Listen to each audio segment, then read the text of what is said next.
अस्सलामु अलैकुम वरहमतुल्लाहि वबरकातुहू। उम्मीद करती हूँ व्यूअर्स आप सब खैरियत से होंगे। आज हम पढ़ेंगे तफसीर के माना व मफ़हूम, तफसीर और तावील में फ़र्क और तफसीर की बुनियादी अक़साम के बारे में। सबसे पहले हम देखते हैं कि तफसीर का माना क्या है।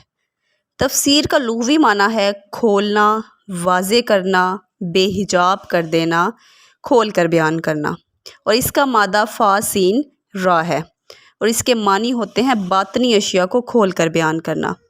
इस्तिलाह में इल्म तफसीर से मुराद ऐसा इल्म है जिसमें कुरान मजीद के माना व मफ़हूम को बयान किया जाता है और इसकी आयात के अहकाम और हिकमतों को खोल कर वाज़े किया जाता है। इसे इल्म तफसीर कहा जाता है। तावील का मादा आवाला से निकला है जिसके मानी है रुजू करना, फेर देना, मुनहरिफ होना या किसी बात को ज़ाहिर मतलब से फेर देना। ठीक है। शरई इस्तिलाह में तावील से मुराद किसी आयत के ज़ाहिरी मफ़हूम को छोड़कर कोई और मतलब निकालना और बहुत से मानों में से किसी एक को इख्तियार करना तावील कहलाता है। कुरान मजीद में तावील का लफ्ज़ कई मकामात पर इस्तेमाल हुआ है जहाँ पर इसके मुख्तलिफ़ माना लिए गए हैं। सूरत आल इमरान में इससे मुराद तफसीर है, सूरह यूसुफ में तावील से मुराद ख्वाब की ताबीर है और सूरत आराफ में तावील से मुराद नतीजा या अंजाम है। इस तरह तावील का लफ्ज़ कुरान मजीद में मुख्तलिफ़ अंदाज में बयान हुआ है। तफसीर और तावील का फ़र्क। बाज़ उलमाए कराम और मुफस्सिरीन ने तफसीर और तावील में कोई फ़र्क जो है वो नहीं करार दिया और उनका कहना है कि इन दोनों के दरमियान कोई फ़र्क नहीं है, मगर बाज़ उलमा ने इसमें फ़र्क और इम्तियाज़ जो है वो कायम किया है। हम देखते हैं जी तफसीर और तावील में क्या फ़र्क है। तफसीर में हम किसी कलाम या किसी आयत के हकीकी और ज़ाहिरी माना जो हैं उनको खोल कर बयान करते हैं, जबकि तावील में हम बातनी और अंदरूनी मफ़हूम को वाज़े करते हैं।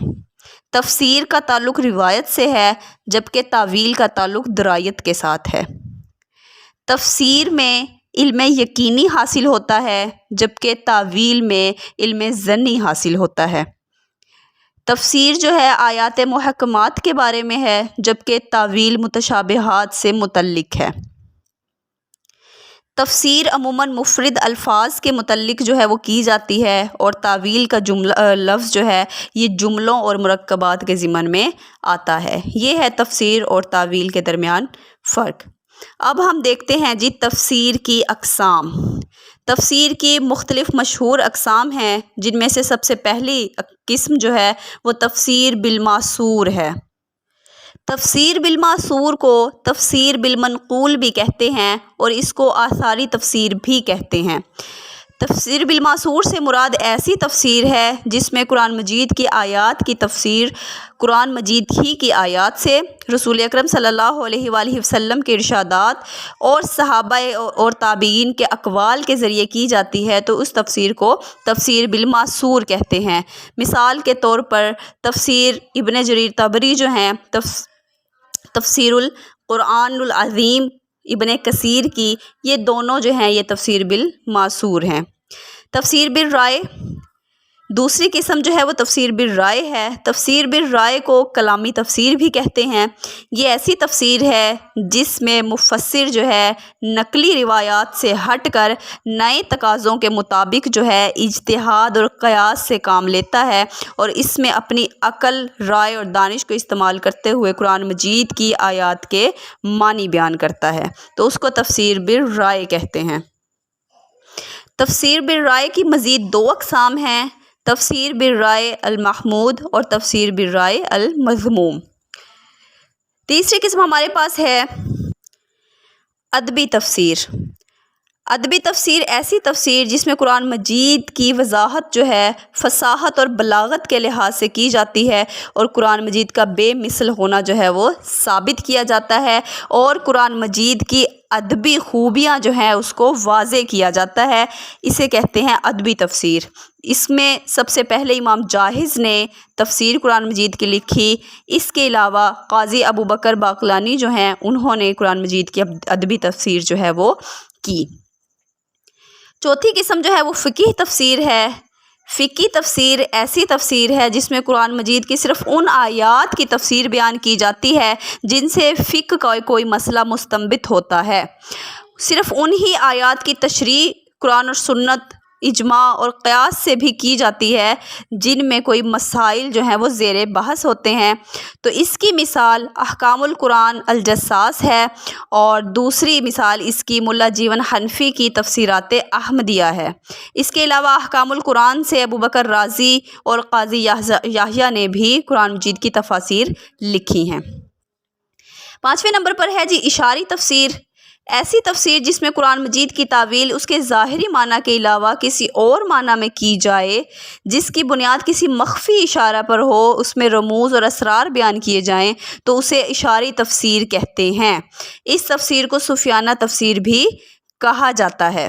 اشاری تفسیر کی بھی 2 اقسام ہیں، اشاری تفسیر مقبول اور تفسیر اشاری غیر مقبول۔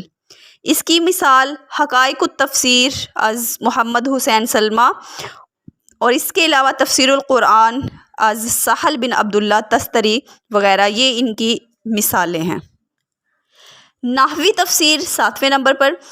نحوی تفسیر ایسی تفسیر جس میں قرآن مجید کے نحوی مسائل کو زیر بحث لایا گیا ہو، زبان و بیان کے جو اصول و قواعد ہیں ان کو اپنا کر جو ہے قرآن مجید کی آیات کو زیر بحث لایا گیا ہو۔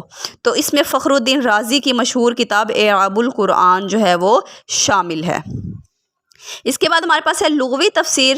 لغوی تفسیر ایسی تفسیر ہے جس میں مشکل الفاظ کے معنی اور ان کی تحقیق پر بات کیا جاتا ہے، اور لغت کے مختلف حوالوں سے اس کے معنی جو ہیں وہ قرآن مجید کی آیات کے تحریر کیے جاتے ہیں۔ بعض مفسرین اور علماء کرام نے ان الفاظ کی تشریح کے لیے مختلف کتابیں تحریر کی ہیں، جن میں مفردات القرآن امام راغب اصفہانی کی، لسان العرب ابن منظور کی، یہ کتابیں جو ہیں وہ شامل ہیں۔ پھر ہمارے پاس تقلیدی تفسیر۔ تقلیدی تفسیر ایسی تفسیر ہے جس میں سابقہ تفاسیر کو بنیاد بنا کر جو ہے اپنی تفسیر لکھی جاتی ہے۔ اس قسم کی تفسیر میں مصنف کا اپنا کوئی زیادہ کردار نہیں ہوتا، اور نہ ہی اس میں کوئی نیا انداز یا طریقہ اپناتا ہے، بس پہلے والی تفاسیر سے اقتباسات لے کر انہیں ترتیب دیتا ہے۔ یعنی تقلیدی تفسیر میں مفسر جو ہے صرف جو ہے مرتب کنندہ ہوتا ہے۔ اس کی مثال جو ہے ابن کثیر کی تفسیر ہے، جو انہوں نے تفسیر ابن جریر طبری کی تقلید کرتے ہوئے لکھی ہے۔ کونی تفسیر ایسی تفسیر ہے جس میں سائنسی ایجادات، مثلا طبیات، فلکیات اور مختلف سائنسی علوم کے جو موضوعات ہیں ان کو قرآن کی روشنی میں لکھا جاتا ہے، اور انہیں قرآن کی روشنی میں درست ثابت کرنے کی کوشش کی جاتی ہے۔ تو کونی تفاسیر کی مثالوں میں تفسیر جواہر القرآن علامہ طنطاوی کی، اور اس کے علاوہ ابوالکلام آزاد کی ترجمان القرآن بھی شامل ہیں۔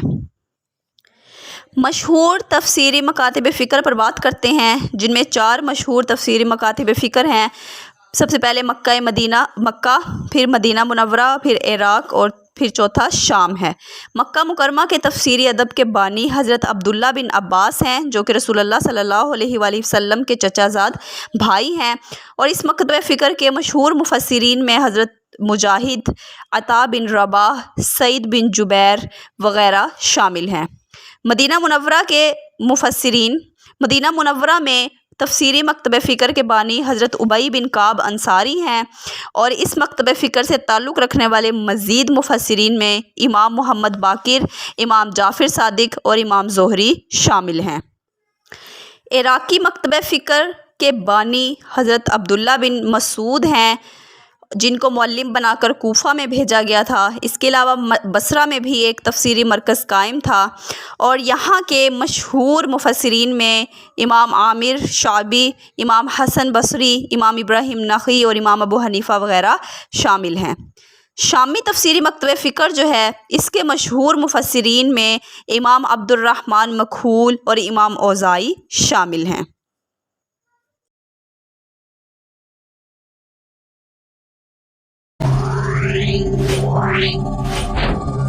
Wow.